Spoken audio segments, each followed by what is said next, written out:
Welcome to The Beat. I'm Antonia Hilton in for Ari Melber tonight. We begin with the political crisis rocking Donald Trump. Overnight, new video surfacing showing Epstein being grilled about Trump in a deposition. Also today, the Speaker of the House directly contradicting Trump, saying this is not a hoax. And Trump's former defense attorney spent the day in a Florida prison talking to convicted Epstein associate Ghislaine Maxwell. It's a pivot point in the Trump presidency. As Politico puts it today, the Epstein bombshell explodes, adding the crisis is here. Today, the number 2 at the DOJ, Todd Blanche, is meeting with Ghislaine Maxwell in a federal courthouse in Tallahassee, Florida. But the meeting may be planting the seeds for more backlash. Maxwell's attorney spoke to the press afterwards.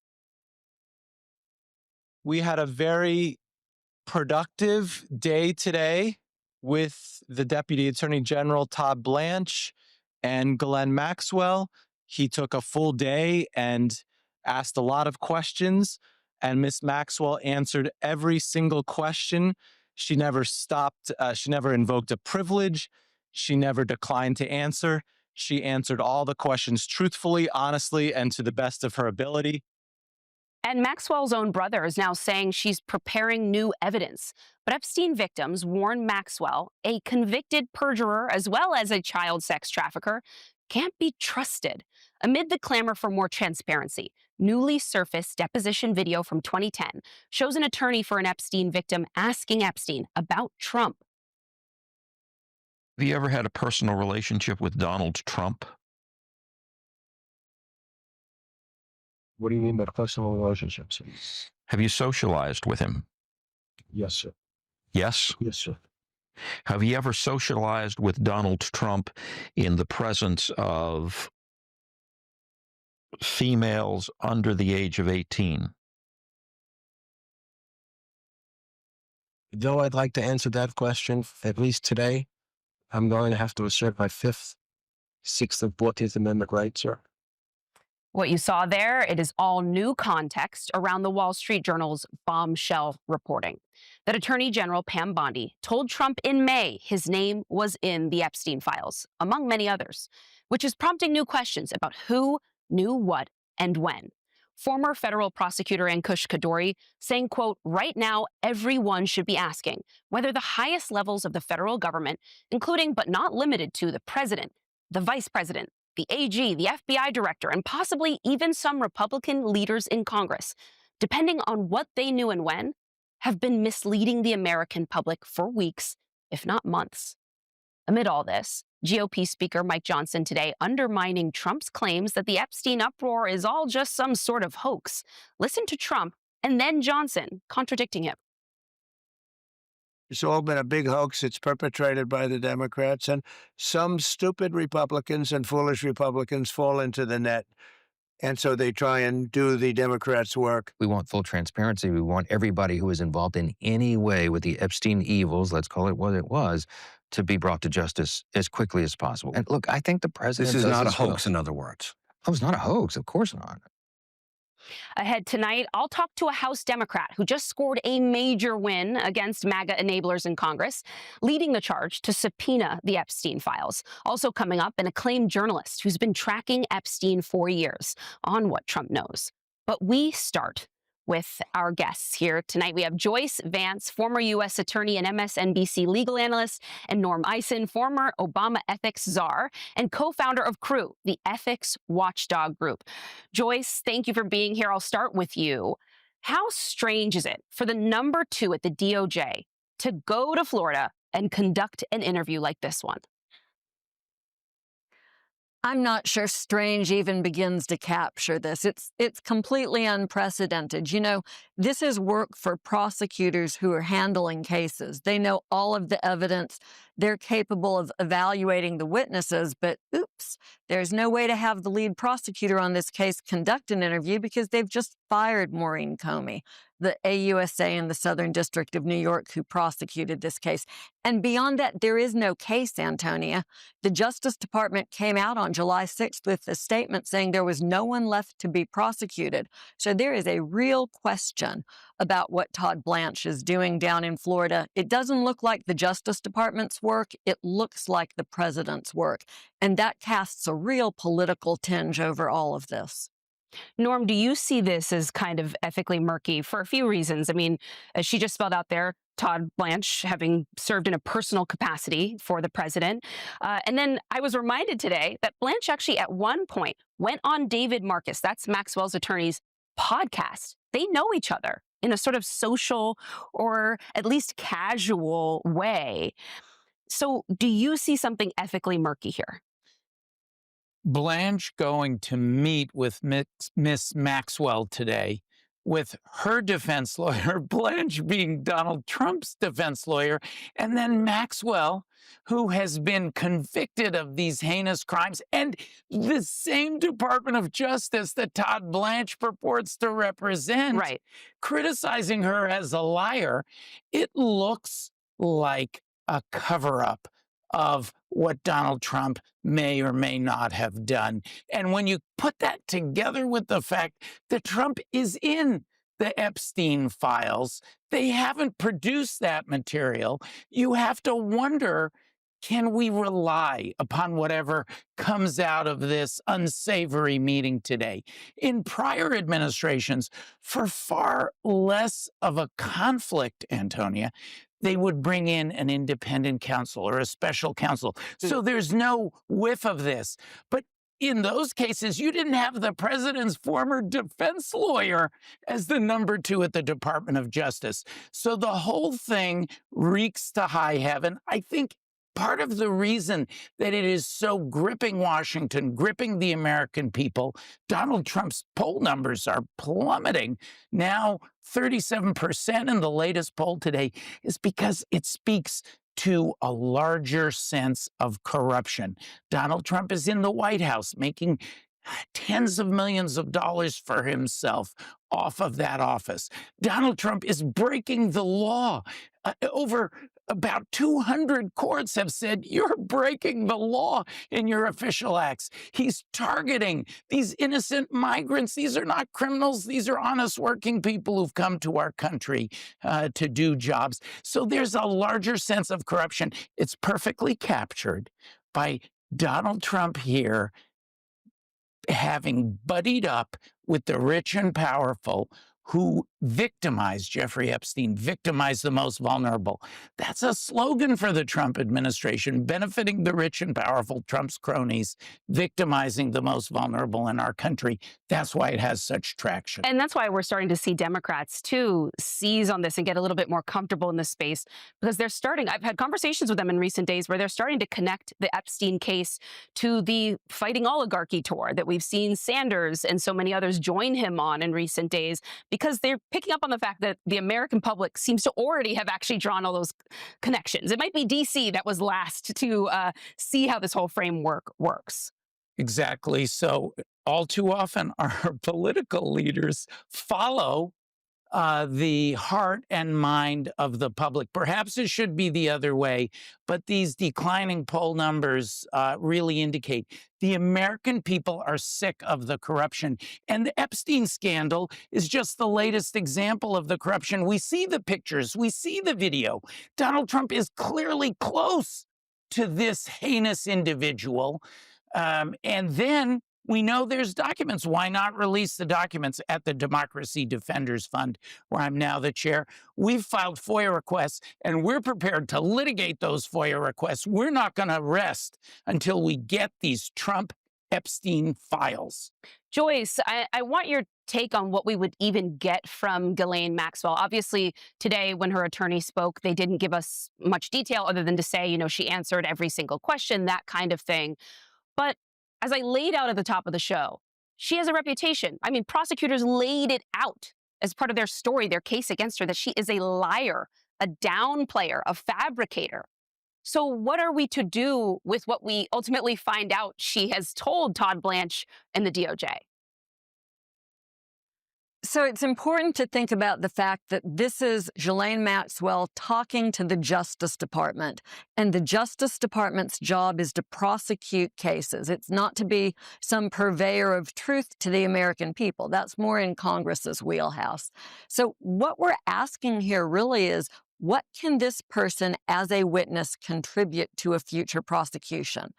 Now, look, we don't know why the government originally passed on signing her up as a witness, but I can make an educated guess, having spent 25 years at DOJ.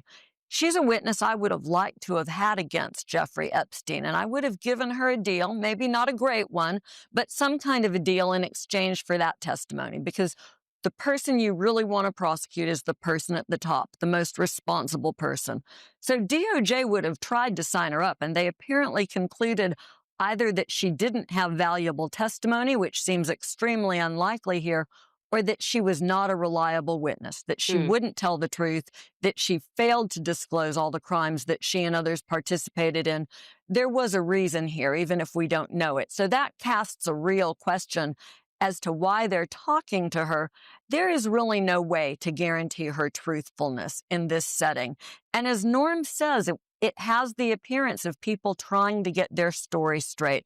It looks more like a joint defense agreement in the works than it looks like prosecutors trying to figure out what a witness has to say, because there's simply no case here to prosecute. It's so the other improper thing too that it's I wonder, very difficult to express it. the other piece of this, and correct me, both of you, if I'm wrong here, is it feels like this is also moving very quickly. This is a very complicated case involving a vast network, a lot of money, heinous crimes. Have the victims been given enough time to be consulted as we see all of these steps? The subpoenas moving very quickly, Todd Blanche flying to Florida. Is the pace here at all a concern to you both? Well, it is a concern to Judge Paul Engelmeyer here in the Southern District of New York, who has that grand jury subpoena matter. And in fact, he told DOJ, slow down. Have you considered the rights of the victims? And he set a schedule for briefing. You have to ask yourself, if they're willing to release the most sensitive material, and I learned a lot that I know about Rule 6E that governs grand jury material from my friend Joyce Vance. If they're willing to release the most sensitive material in government, grand jury material, what about the rest of the files? What about the Trump-Epstein mentions? Why not put it all out there?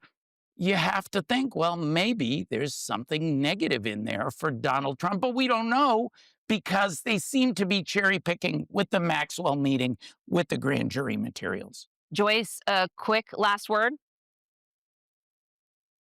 Well, I think that's the real issue, as Norm says. We know that there are about 100,000 documents in this case, something like 300,000 pages. That could include physical evidence, too. If you want to know what happened here, release that evidence. These grand jury transcripts, it's probably just a summary FBI agent testifying to the grand jury, perhaps a little bit more than that. If you want to find out the truth, release the documents. DOJ's reviewed them. They know what's in them. The fact that there's no call for their release suggests to me that there's information to be concealed. Joyce Vance, Norm Eisen, thank you both so much. Great to see you. Coming up, our live interview with a veteran journalist who spent years digging into the Epstein scandal. Plus, Trump's approval rating now plunging to the lowest of his entire second term. Michelle Norris is here on that. But first, a new bid by Republicans in Congress to protect Trump in the Epstein crisis. We'll talk with a Democratic lawmaker who just won a battle over subpoenas. We're back in 90 seconds.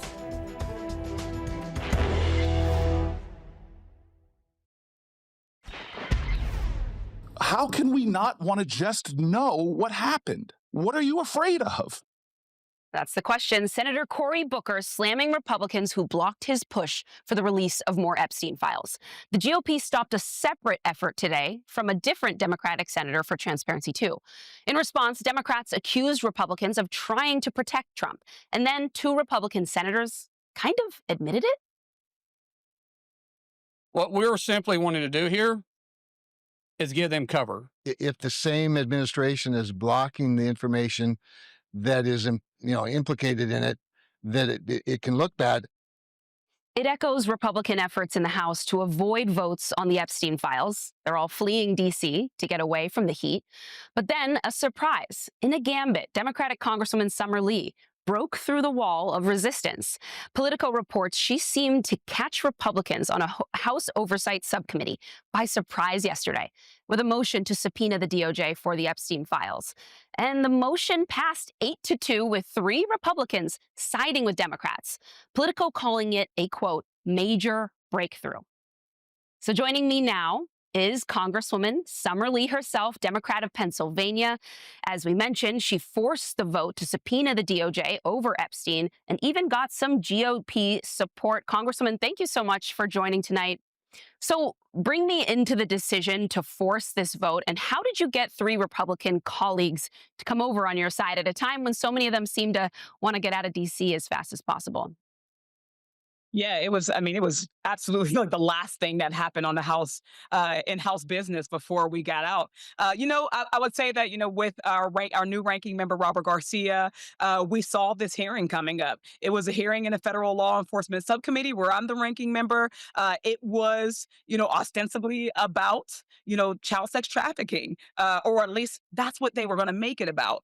So we thought it was a good opportunity, right? We looked at the panelists, the folks who were on the Republican panel for the subcommittee, and those are all folks who had talked about very publicly, their own desire to see the Epstein files released, right? So what we recognized was this opportunity with this particular set of people, to kind of bring their base with them to this subcommittee hearing and really just give them the opportunity to put their money where their mouth is and say that we can, in a bipartisan way, actually put it into this. You can all stop running and hiding, and we can force this issue before we go home. On that, can you give us a little sense of what Republicans are saying about this whole thing behind closed doors? Are they annoyed by the fact that essentially they've been put in a position where they either need to look like they're defending what they know their constituents want? I mean, the polling is very clear. Americans on all sides, they want transparency and more information about Epstein, or that they have to do what the president seems to want, which is clamp down this conversation. What are they saying when no one's watching? So, to be fair, they don't say much to me. And honestly, I think that probably a large portion of the Republicans were on a plane, right, by the time we had even taken that vote last night. So it would be conjecture. But I think that what has been happening this whole time, right, they're in between a rock and a hard place. Do you serve your people? Do you serve your base? That a base that has been insistent about this, right? They've cut through all the noise. They've not been, I won't call it distracted, but they haven't, while all these other things have been happening, departments closing and mass deportation and kidnappings and cuts to programs that are important. All of these things have happened. And yet and still, their base, our base, and all the bases in between have still been calling for these files. So they knew that they either had to, at that moment, choose their base, or they have to choose, kind of blind fealty, undying loyalty to one man. And I think that is, that's why there is an annoyance on their side, right? Because for so long, they have gotten away with, Trump says jump, jump, they say how high. And that's just been the way it's gone for so long. But finally, something has broken, right? Their people were tired of the corruption. They were tired of the excuses. So they finally had a choice that they are not used to having to make. So I have a question for you and the Democrats then. For a while now, we've heard that Steve Bannon alleges he has something like 15 hours of footage of Epstein. He said that in a year or so, he was going to release it, create some kind of documentary. When are lawmakers going to put Steve Bannon on the spot? What can you do there? Well, as we saw and as we know, right, we do have subpoena powers within not just the oversight committee, but our subcommittees as well. At the end of the day, right, we are in a minority even on these subcommittees. So that we were able to get this one over shows, and it had to be because there was an appetite from both sides. So right now, we need to put the pressure on our Republican colleagues. We need to put the pressure on Mike Johnson to stop running and stop hiding. Bring in the folks, right? We're talking about child sex trafficking, child abuse of women, right? This is an issue that should be important to every single American. That justice, truth, and transparency is literally why we're here. It's who we're serving, and it's what we are supposed to be doing with our time in Congress. Not so much of the circus, the performative mess that we do. This is the opportunity to actually do the thing that protects our constituents. So I of course encourage it. I encourage the very same Republicans who partner with, I won't call it a partner, but who joins us in this very reasonable motion. The opportunity will exist again. So if next federal law enforcement subcommittee hearing, they would like to join forces again, we are more than willing to do it. Well, Congresswoman Summer Lee, it seems like the next thing is to see if the DOJ complies with this subpoena. But thank you so much for joining. I'm sure we'll have to talk to you about this again. We'll be back. Later, I'll talk to the Texas progressive who's changing MAGA minds and winning lavish praise like this from Joe Rogan, of all people. That is the key step. Right. So I'm That's not on. because you need to run for president. Yeah. We need someone who's actually a good person. Also ahead, inside the siege mentality gripping Trump's White House amid brutal new polling. Plus, an acclaimed journalist who's been digging into Epstein for years will be here on what the files could reveal.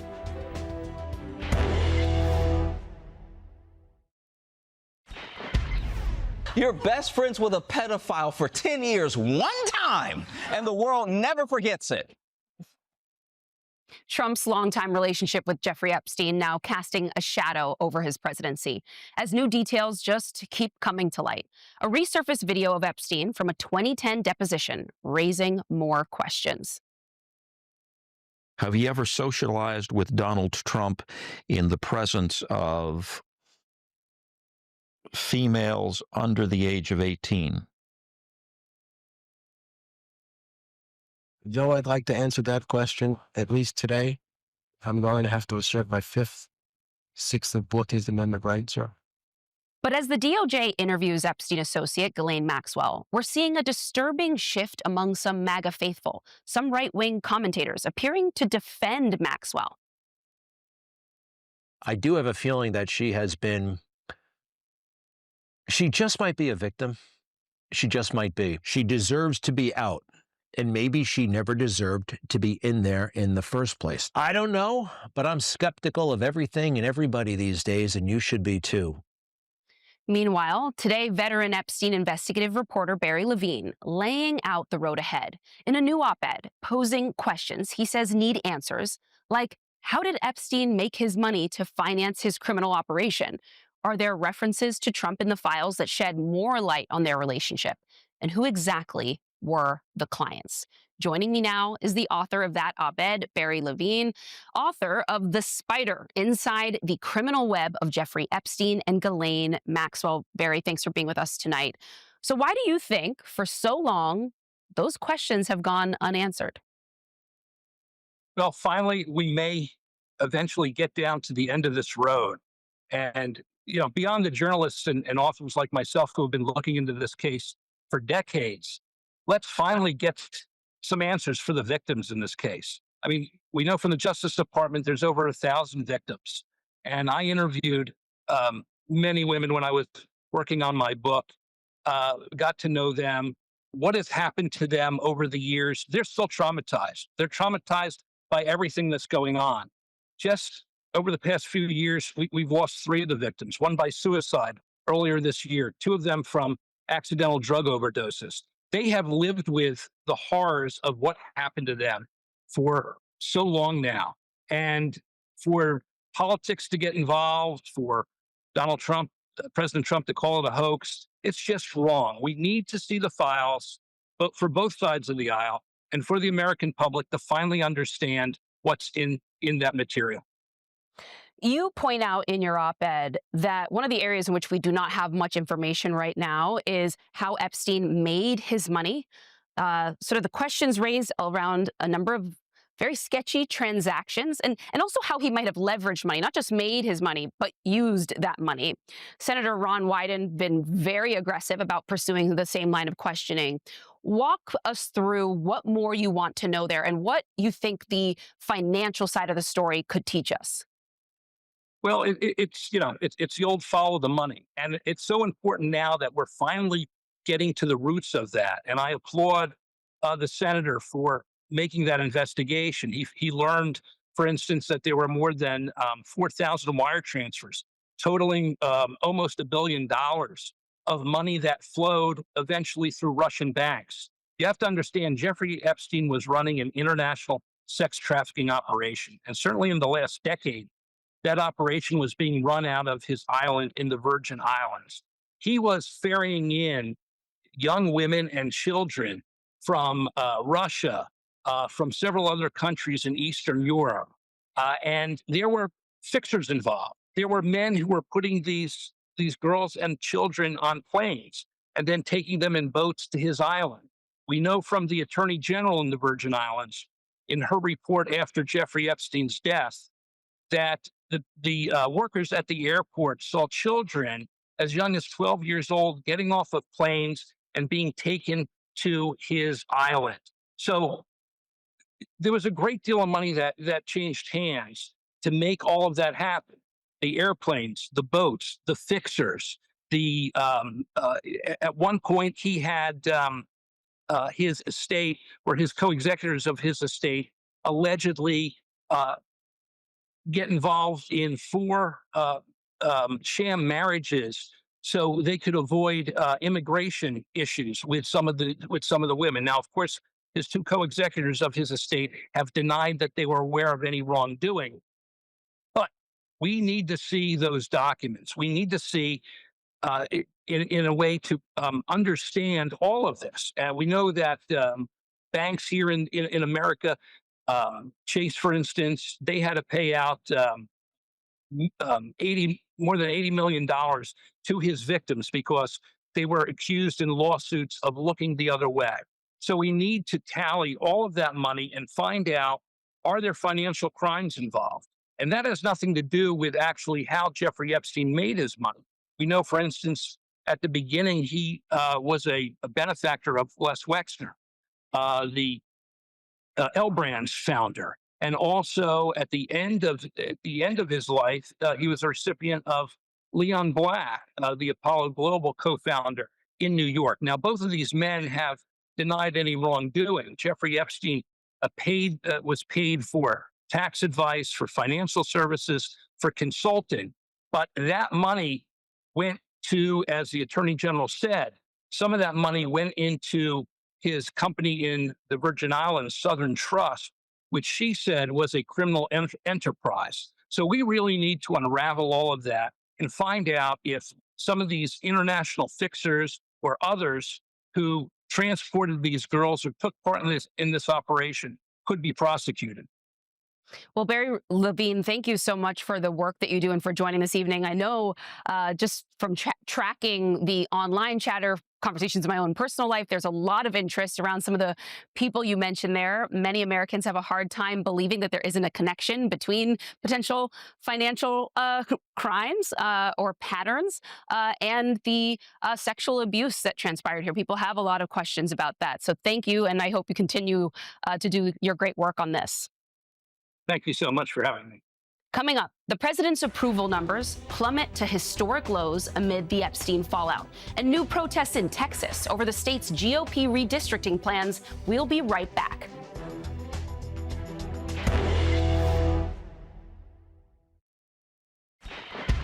As the Epstein crisis deepens, a siege mentality has overtaken the Trump White House. NBC News is reporting that the White House has tightened its grip on Jeffrey Epstein messaging, and that, quote, Trump and his aides have settled on silence as a strategy. No one in the administration is allowed to talk about Epstein without high-level vetting. Politically, this all comes at a perilous time for Trump. A Gallup poll shows he just hit his lowest approval rating of his second term, 37%. In fact, it's just barely above his worst approval rating ever, right after the January 6th riot. A new Fox News poll shows that just 13% think the Trump administration is being open and transparent when it comes to the Epstein case. 67% think the government is hiding something. Joining me now is Michelle Norris, MSNBC senior contributing editor. It's great to see you. So how strange is this strategy, in your view, from the Trump White House? This is a group of people who love to send their loyal followers, aides, out on cable shows to battle it out on one issue to the next. But now they want to rein everyone in. First of all, let me say it's great to be with you, Antonia. Thank you very much for having me. I'm not sure that this strategy is going to work so well for them because they can't control the narrative. They are silent about this, but no one else is. I mean, this is leading the news. This is penetrating not just across traditional news cycles, but in lots of places where people get their media diet fed in a more fractured media system. This is one of those stories that strangely is breaking through everywhere. And so it's hard for them to have control over that. They're trying very hard to change the subject. It's kind of a strange analogy, but two of my kids have been DJs, and so I listen when DJs talk about how they try to control a room. And there's something called a lazy needle drop and a lucky needle drop, and I think you see both of these happening on both sides of the aisle. The lazy needle drop is Donald Trump trying to change the subject by pointing to Barack Obama and hoping that that would force people to snap their attention in another direction. And it's just not working. And everything else he has tried is just not working. The lucky needle drop, on the other hand, is accruing to the Democrats who are able to message, and he's being silent about this. The White House is being silent. The Democrats are actually encouraging House members and the Senate and the committees, the DSCC and the DSCCC, to actually spend a little money to reach their constituents through digital solicitations, through mailings, through phone banking. And at the time in August, when the Republicans hoped that they would be out trying to explain the details of the big bloated bill, they instead are going to be facing a lot of questions around Epstein. And the Democrats are going to just keep hammering at this. And they'll be talking about the problems with the big bloated bill and at the same time keeping the Epstein story alive. So on that lazy needle drop, I love that analogy. I'm going to maybe steal that from your kids. We have sound of Tulsi Gabbard talking about these baseless claims of treason from President Obama. Take a listen. In this system, there is to be a peaceful transition of power. What we saw is President Obama convening his national security team and concocting this contrived false narrative. So, yes, this is a treasonous conspiracy. Sort of ironic to hear her talking about a peaceful transition of power under this administration. But what do you make of seeing Tulsi Gabbard push this line right now? It seems, though, that honestly, even some Republicans are just not buying into this whole thing around Obama. But we know in the age in which we live that this could put the former president at risk. And we don't know what this DOJ will do. Well, they're not buying it because there's nothing there. There's just nothing there. It's, I don't want to be cynical about this because it's dangerous. This is an act of desperation. And when a leader is desperate, a leader can be dangerous. And this is dangerous. They're using very dangerous language here when they're talking about treason. But also, this has been asked and answered. He tried this in the first term. He tried this in 2017. It was looked into. Nothing was found. And again, in an act of desperation, he's trying to turn everyone's attention to, away from the problems that he has right now. And that's one of the reasons that Republicans are just not touching this, because they know that there's nothing there. In that case, silence is probably appropriate. Do you think Trump is now really getting to a point of potentially being politically vulnerable? Well, it looks like it. I mean, we should note that most presidents, almost all presidents see a drop in their ratings within the first year. There's a honeymoon period, and then you start to see a drop in the ratings. Donald Trump's ratings have been consistent throughout his first and his second term, and they've been fairly low. I mean, his first term, his average approval rating was around 40%, which is lower than I think any president going back to Harry Truman. So despite the fact that he talks about having a mandate, his support is very strong among his faithful, but outside of that has always been a little bit thin. There are a couple things that are going on here right now. For the people who have always supported him, maybe he no longer seems as invincible as he was. Maybe they're starting to see cracks in the armor. There's another thing that's going on right now is the Epstein case. People may have had a hard time understanding tariffs, and they would be forgiven for that. People may have had a hard time imagining the things that we've been talking about in the abstract, the things that are in the big bloated bill, that rural hospitals might be closing, cuts in Medicare. This is an administration that's not paying attention to climate change. Some of those things are harder for people to get their hands around. A child sex abuse case is something that everybody understands. It makes everyone wince. It smells to everyone. And that's one of the reasons why this just doesn't feel good to a lot of people. Now, there are other things having to do with, QAnon conspiracies that have made this a little bit more sticky for the people who suddenly have supported him and suddenly are raising questions about this and feel like this doesn't pass the smell test. But for a lot of people who had drifted into Donald Trump's space, either because they didn't like Kamala Harris or because his solicitations to the manosphere or the brotopia, that had worked and they had drifted into his camp, and now they don't necessarily like what they see. And I think that this could be a real turning point for them. And you're also seeing in this administration an inability to control the narrative. And that has to be very frustrating for him because he normally tries to control this almost like, a puppeteer.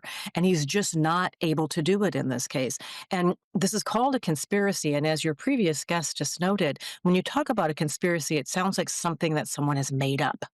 This is actually a criminal case. There is a necessity to follow the money. There are questions about a cache of videos that were found in Jeffrey Epstein's home. There are questions about money that was moving from one country to another. And all of these things are things that people actually can follow and can understand, and it doesn't make sense to them. And a strategy of silence is not going to make this go away. I will say, after spending months on the campaign trail for MSNBC, I spoke to a lot of those, especially young men who are in that exact group you just described, who, they're not like the longtime Trump obsessed fans. They like the guy, something maybe through lifestyle content brought them into the fold. But I think that's where the vulnerability lies. Michelle Norris, thank you so much for joining tonight. Good to be with you. Up next, backlash to Texas's redistricting plans. Democrats calling it a, quote, partisan power grab.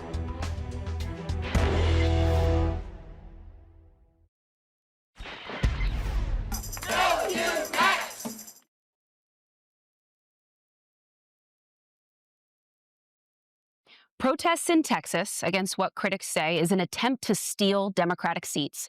Governor Abbott urging lawmakers to draw a new congressional map at Trump's direction. The goal is to gain 5 GOP House seats in Texas ahead of the midterms and keep control of the chamber. My next guest is someone at the heart of it all, Democratic Texas State Representative James Talarico, a rising star in the party, now making headlines after an interview with Joe Rogan. I do think our challenge on my side of the aisle is, how do you get to that third step of feeling disillusioned, but then using that to rise and create something new? I guess all I'm pushing back on is that second step of, it's always going to be this way. Right. It doesn't have to be Right. this way. That is the key step. Right. So I'm That's not on. because you need to run for president. It's 'cause you Yeah. We need someone who's actually a good person. Joining me now is that Texas State Representative James Talarico. Thank you for joining, coming right off the heels of the Joe Rogan buzz. Spell out for us what this redistricting effort in your state represents. Yeah, thank you for having me, and thank you for covering this topic in Texas. Donald Trump is trying to rig the next election as we speak in broad daylight. He and his allies in Congress just passed the largest transfer of wealth in American history with their big, beautiful bill. They're kicking millions of people off their health care here in Texas to fund tax breaks for their billionaire donors. And that's unpopular. They know it's unpopular, but they don't care because they have this plan. Trump called our governor, Greg Abbott, and told him to redraw our political maps in Texas. He told him to find 5 new seats so that he could protect his majority despite how we all vote in the next election. So they're going to draw our districts into these crazy shapes to guarantee the outcome they want. And that's super dangerous for all of us, whether you're a Democrat or Republican or an independent, because we don't want politicians picking their voters. We want voters picking their politicians. I mean, this is the rot at the core of our broken political system. And if they get away with it, they're going to be able to enrich themselves and their donors with impunity without any consequences. And so we have to stop them from silencing our voices and rigging this midterm election. We're now hearing from Gavin Newsom in California that if they go ahead with this, that basically he's going to retaliate and push for a redistricting, a redrawing in that massive state. Is that the right move for Democrats to make at this time, to turn this into a gerrymander proxy war? Well, Democrats have to stand up to these bullies. We can't follow a strategy of appeasement. We know throughout history that that doesn't work when it comes to bullies. That said, we have to keep our eye on the prize. Our goal is not to get into a descending spiral of partisanship. We don't want to do tit for tat and have every state gerrymandered. The goal eventually is for every state to have an independent, citizen-led redistricting commission, because we should take the power to draw these maps out of the hands of politicians and put it into the hands of the people we seek to represent. I mean, that's how this system should work. That's what we should be building toward. But again, that doesn't mean we should unilaterally disarm. I think that's a mistake, and it allows the bullies to win. So I want to ask you quickly. I listened to your conversation with Joe Rogan, and you talk very openly and regularly, though, about your faith. Last night on this same show, we had on an expert in Christian nationalism who was drawing the connections between the Trump administration, their messaging, the use of sort of Christian slogans with anti-immigrant rhetoric. And I want to know from you, as a proud progressive Christian, how you see counter messaging and how you, as a voice in that space, can sort of provide an alternative to a form of Christianity that is sort of seeking to create a holy war of sorts, as our expert called it, trying to use Christianity to consolidate power. Well, I think the term holy war is an oxymoron. And in my faith, I'm taught to love God and love neighbor. That is the core of the Christian tradition. My granddad was a Baptist preacher in South Texas, in Laredo, which is right on the Texas-Mexico border. And so Texas was built through immigration. And one of the most common commandments in the Bible is to welcome the stranger, because we were once strangers. Everyone in this country has an immigrant story in their family. I have the last name Tallarico, which comes from Italy, and most Americans have something like that in their background. This is a nation of immigrants. Of course, we need to secure our border. We have to fix this broken immigration system. We have to ensure public safety. We have to have an orderly process. All of that is true, but we can do that while also welcoming people who want to contribute to this country and help start a family and make this country great. I mean, that's the American dream, and it's something we should celebrate. Representative Tallarico, thank you for joining tonight.